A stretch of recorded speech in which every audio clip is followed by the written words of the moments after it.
Kimbangisme oye! Kimbangisme oye! Kimbangisme oye!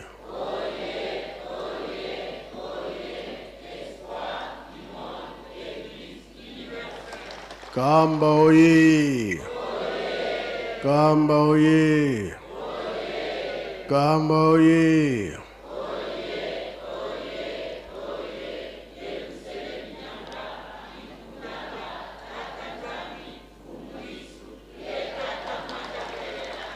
Bajen oye! Bajen oye! Bajen oye!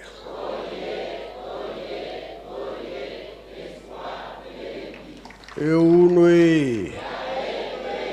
Embazie! Bilomo biakurwe! Yangalala! Esengo bi esengo te! Kiese voka kiese kwe. Chai voka chai kwe. Na kombo tata mwana pe tata muli mon santo. Lelo ezali mardi za mukonda biso ba jeune. Oto koyoka kama kombo 5 mois pa ya papa mbenza. Bolingo mibeko pe misala.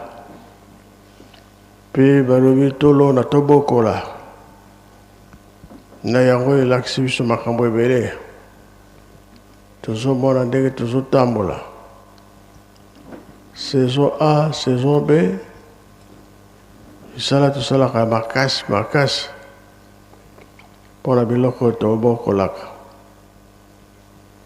nde yango tozosenga biso bakimbangisi tolemba te yango nde kopesa biso nzela ya makambo mingi tokosala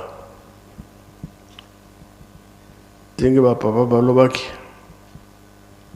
100 ans ya lingomba soki ekoki tokoyeba makambo mingi tosala mpe makambo mingi totonga kaka Yelusalemi ndenge tozomona ke biso nyonso tolingi Yelusalemi biso nyonso tozosala mpona Yelusalemi tomoni badirigeant nini ezosalama na Yelusalemi tomoni jeteki apesi biso mai kamino wana ekofore bamai partout tomoni mpe courant leta atiki biso te tokomi na courant epesi biso esengo mpe makambo mingi tomona oyo tozomona vis-à-vis mpona nini wana kolakisa ete nzambe akosaka te kasi soki oza kaka na mabe malamu otika soki oza na bilima mabe otika na bible ezali tata de Gaulle bino misato bozali awa boyotangela biso oyo azalaki bilembo ya mabe 7 mpasi nini ye amonaki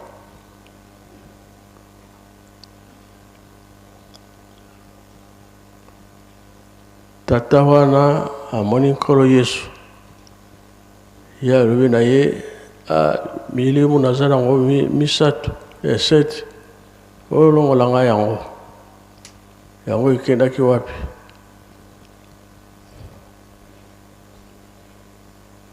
papa elebe bozali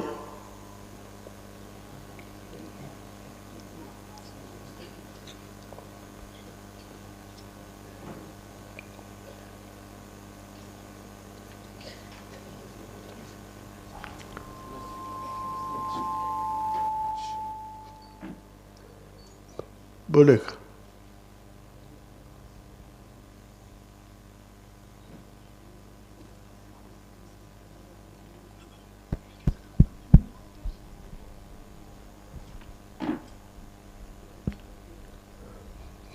moto wana bilembo wana misato ya mabe Pardon, 7.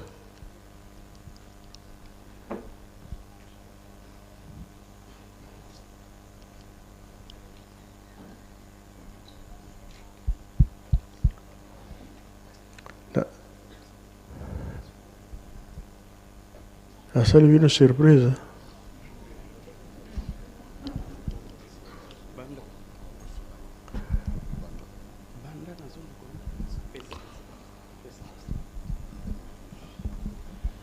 Na kombo na tata mwana pe molimo santo yawe, bien que surprise, me yebani ete milimo mabe wana ekendaki na bangulu, ekenda kokota nde na bangulu. Yango parmi ba kozo yo biso bakimbangiste toliaka bangulu tongulu te, po ete milimo mabe ekenda kokota nde kuna na bangulu. Ba yepe bazana expérience basala kasoki okati ngulu surtout poso nango oche pilipili otuti oche otande libanda okomona peke ba mitiope bimaka donc ezali nyama ya malamu penza kolia te na Bible pe ezali parmi ba animaux impurs, c'est-à-dire oyo ya mabe ya suyeto ya kosumuka oyo bana na nzambe bakokolia te. Donc na mokuse milimo mabe wana ekenda kokota kati na bangulu tango nkolo iso abenganaki yango kati na ye. Atangela biso yango moyo te. Bazali kobongisa lokola eza surprise.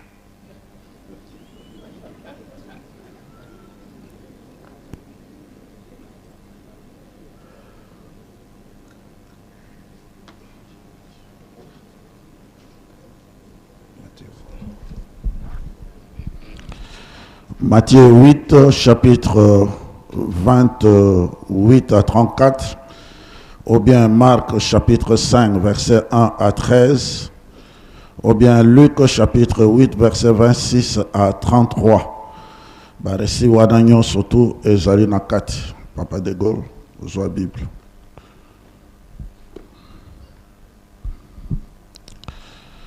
Okotanga na Matthieu, chapitre 8, verset 28 à 34, ou bien Matthieu 5, 1 à 13.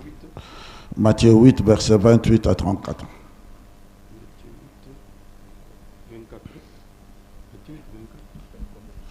Matthieu chapitre 8, verset 28 à 34. Tangawana.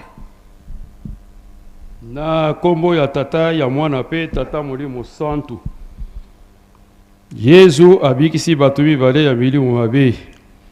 Tango Yesu akomi na ngomba ya laki na mabele ya Gadara.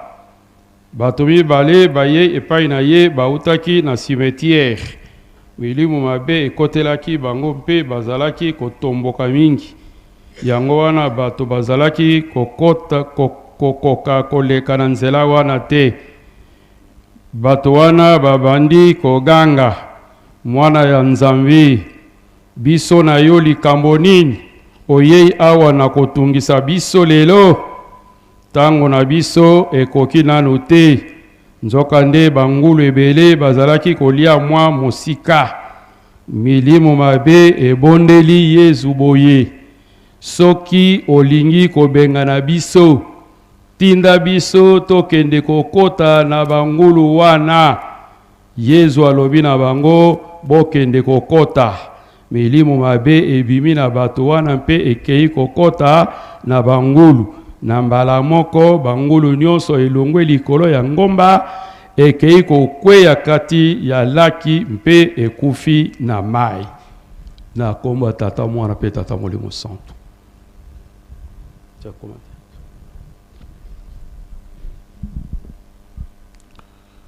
Na kombo na tata mwana tata molimo santo. Ba milimo mabe esengi ekende epai na bangulu. Milimo mabe nde esengaki kokende epai na bangulu. To comme na ebandeli yangwana na ba précepte, les 12 préceptes ya biso ya kata lingomba. Tata molimo santo wa insister sur biloko biso tokoki kolia pe o biso tokoki kolia te. Eh bien, par exemple, lokola nyoka. Satana au commencement a choisir nyoka mpona nini akena ko solola na mama Ève. Likambo yo soulevé wana tata molio mon centre eza likambo ya monene ya kitoko pe. Asengi akoti na kati na nyoka, bayokani na nyoka e ake ko solola na mama Ève. Mais tango yake ko solola na mama Ève, et loko oyo e benaki mama Ève était andimela alanda maloba ya nyoka, c'est parce que nyoka abani koloba na mongongo oyo tata nzambe asololaka na bango to Adam na Ève basololaka. Imitation ya voix wana et attirer attention ya mama Ève. Oh. Mais ndenge nini nyoka azali koloba na monoko biso tolobaka. C'est que likambo oyo ezali ya solo alandi yango. Yango nande ezalaki astuce to ruse oyo Lucifer a utilisaki. Et likambo wana ezali kaka ya bangulu te. Ndenge pe biso toza komona lelo na bambikudi. Okomona moto akei na ndako ya mbikudi. Mais mbikudi azali ko molimo mabe azali ko utiliser soki azali ko loba mbikudi wana okokanisa ke papa mfuma mbanzo be papa mfuma longo obe papa kulutu. Moto amonika papa kulutu mutaza ko loba afukami nzoka c'est un démon, ce n'est pas papa kulutu. Imitation ya ba voix wana e banaki depuis ruse ya Lucifer. Depuis alors Lucifer Satan azali na banyama oyo ye a travaillaka na bango akenaka na bango yangwana asengaki expressement na nkolo Yesu alobi tokene pa na bangulu yangwana akenaki kokota na ngulu po basalaka misala ezali ba chair ba nzoto oyo ye a utilisaka yangwana epai na biso ezala ngulu ezala ba makako ezala ezala nyoka biso toliaka yango te parce que soko biso ozali kolia yango ma ozali ko sangana na kati ozali ko permettre te eloko mabe ekota kati abona tata molio mon centre alingaka te biso tolia yango soko moni motu poda ko expliquer yango pe okomona motu tata molio mon centre soko azako sala na motu par exemple motu azali ko zakam azako sala mais soki osimbi c'est-à-dire un corps étranger soko simbi okomona motu wana akozaka ma lesuite c'est-à-dire que molio mon centre a remarqué corps étranger et côté na et simbi to comme ezalaki nkolo Yesu tango nkolo Yesu azali ko kene ko sala miracle na et à un certain moment kolo sabi na moni nguya na simi ngada sim batu balobite ngana simite mais moi si moko azalaki impur aye koloba nkolo ngai nde mutu na simba ki yo ya wana nkolo sabi na moni réaction na kati na ngai c'est-à-dire moto yo azali na impur azali na makokite akoki ko bebisa mosala oyo ya tata molio mon sang. Yangwana tata nzambe azalaki même na banganga nzambe okomona bokabwana na ba mama pendant 3 jours purifiez-vous avant boya komonana epai nanga. Donc milimo mabe wana effectivement ba chapitre ezali ebele yangwana nde sala mais tango yango ezali ko sala soko faire attention te okanise te eloko malamu ezali ko loba esika wana nzoka nde mabe. Tout comme Saint Paul peut azwaki même cas. Eh bien, batu bazali kei kuna epai ya tata moko azalaki pe na milimo mabe. Tango bango akei kuna Saint Paul milimo mabe ezali koloba biso toyebi nkolo Yesu et toyebi pe Paul soka azali nani. Mais bino boruti wapi? De molimo mabe wana ba benganaki tata wana ba bomaki bana esheva tang ba panzaki ba benganaki bango nde bakenaki. Donc effectivement papa to telemi wana milimo mabe ezalaka et salaka na misuni na bangulu na biloko yo yangonde yangona tata molio mon centre au renforcé par les préceptes que biso bakimbagiste na mosala oyo biso tozali nango na yo tata molio mon centre biloko wana tokoki kolia yango te yangona exemple to pesi biso chapitre wana papa. Merci. Na bakisali loba moko tata molimo santo na ntina na kokima ya bangulu na kati na mai. Kokima na bangulu na kati na mai ezali kolakisa kobebisama. Babebisama be emona na lisusu te elimwa ekende. Pamba te ebale na ntango mingi ya kala bazali na lelo kutu ebale emona na kalokola mboka mususu makambo ya ndenge na ndenge kosala makakuna. Donc on attend que sengaki nzela la nkolo ete bakota la bangulu alors bakotaki la bangulu bango nyos bakotaki na ebale autant que la kisa était destruction ya mabe et mona na lisusu te. Voilà li kamoke na bakisaki nkolo ne yango. Pona kosunga pe bandimi mingi po bato ebele balobaki te bangulu oyo milimo mabe ekotaki yango etiolaki na mai. Donc pour dire que bangulu etikali eza nango problème te. Nzokande ngulu ndenge tolobaki na nature na ye azali animal impur. Ndenge ezali na mokanda Lévitique pe ndenge toyoki na Bible molimo mabe to milimo mabe yango moko esengi ke tokende kokota pa ya bangulu. Basenge pa ya nkolo yiso ete tokende kokota kati na bangulu. Banyama ezali ebele na mokili. Mais pona nini ba sepelaki kaka basenga bakende kokota na ngulu to na bangulu. Donc pona kolobete basala bayokanaka ezali na nzoto ya ngulu nde milimo mabe esalaka. Donc atako wana etiolaki me ngulu na réalité azali nyama mabe na nzela na yende milimo mabe etravayaka. Yango bino papa bopekisa biso tolia yango te pona kobatela biso renforcer spiritualité na biso. Po banyama nyonso wana pe biloko nyonso wana yango ekomisaka biso mosika na bino relation ezalaka mosika to couper metango tozali ko batela mibeko zomi ya yo nzambe tozali ko batela mibeko zomi na mibale ya lingomba biso na bino tozokoma moto moko relation na biso na bino ezokoma makasi pe nyonso tokosenga na kondima tokozwa na kanisi papa tokokosuka na wana.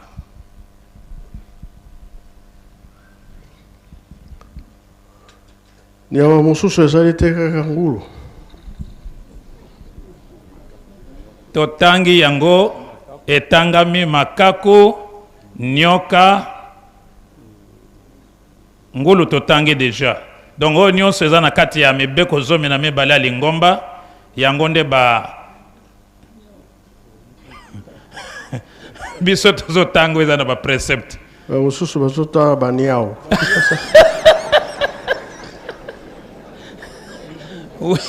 Eza bongo yawe me na mibeko zomi na mibale ya lingombe kote nanu te ekokota na étude.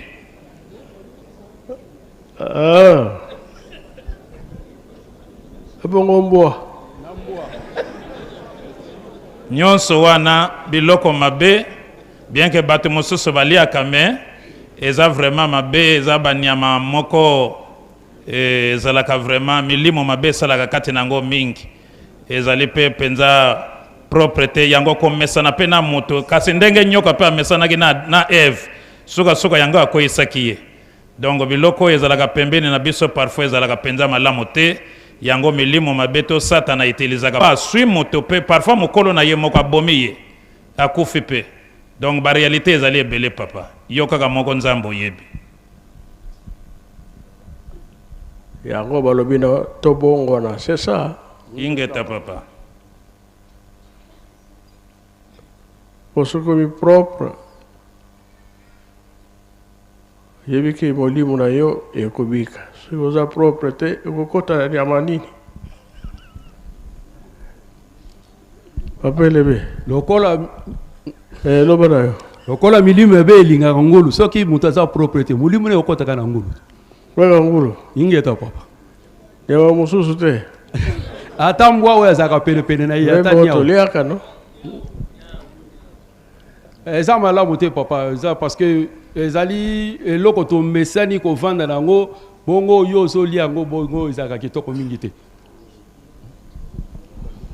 Na komona tata mwana tata molio mo centre tomona kabato mingi babongwanaka soko azwi ndoki moto na ndoki mingi basepelaka kobongwana komi ngando abongwani akomi ibu abongwani akomi ngubu na kati na ebale surtout ngando na kati na ebale okomona pe moto abongwani ake akoti na banyama wana mususu ezalaka mingi bato soko babongwani bakotaka na kati na banyama wana papa mais liste ezali molai mais yo kaka ndenge balobaka le canon yo nde moto ko déterminer nde biso tosuki na ngulu azama na ngulu mboka tosuki na makaku na nyoka yango nde ezali na 12 préceptes lokola yo obimisi yango yo nkolo canon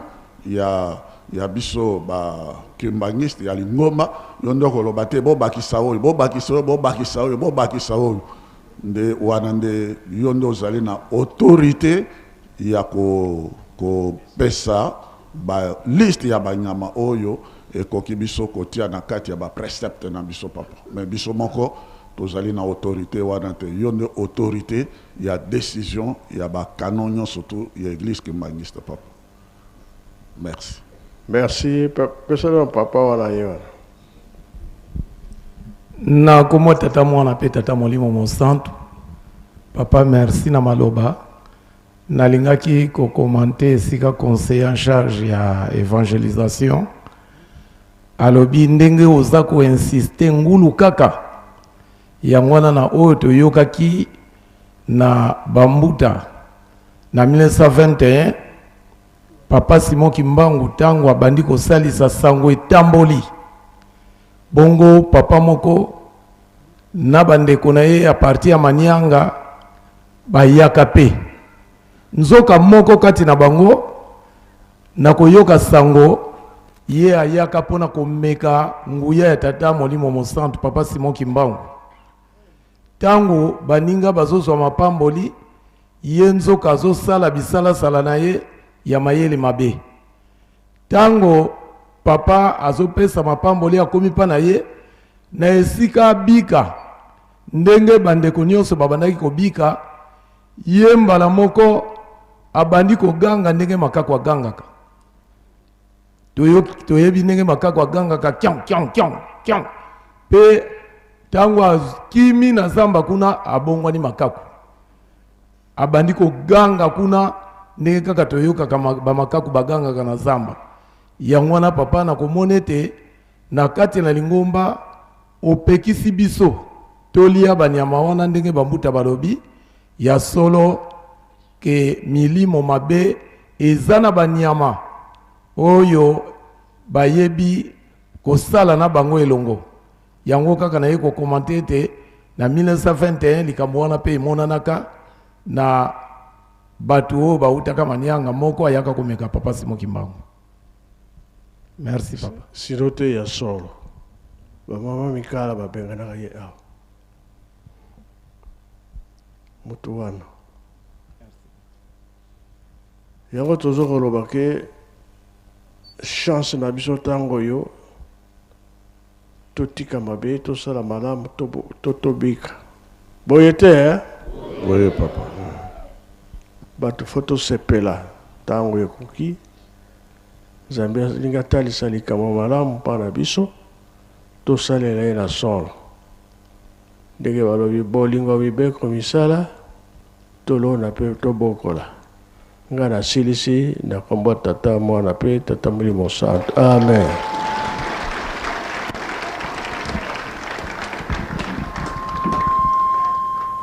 Merci papa. Likambo o yebisi biso ya ngulu